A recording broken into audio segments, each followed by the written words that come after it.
শোনো, সেদিন না আমরা সবাই মিলে রাতের বেলা যাচ্ছিলাম কাজে, রাস্তা দিয়ে যেতে যেতে দেখতে পাই একটা সুপার কার ভুস ভাস করে বেড়াচ্ছে। উফ, গাড়িটা দেখে তো পুরো মন ছুঁয়ে গেছে, কিন্তু গাড়িটার নামটাই জানতে পারলাম না, কিন্তু অসাধারণ গাড়ি।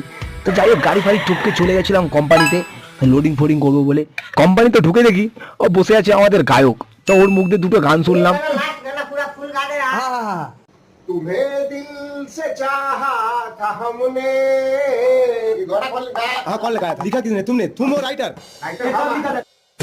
তারপরে কোম্পানির লোকরা বললো এখন মাল দেবে না, একটু পরে দেবে। সেই শুনে না সবাই ঘুমাতে চলে গেল।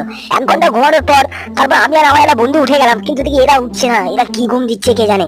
সেই সুযোগে আমরা এরা সদ ব্যবহার করে ফেললাম, এদের একটুখানি হালকা করে সুশ্রী দেওয়া শুরু করে দিলাম। তোমরাও দেখো।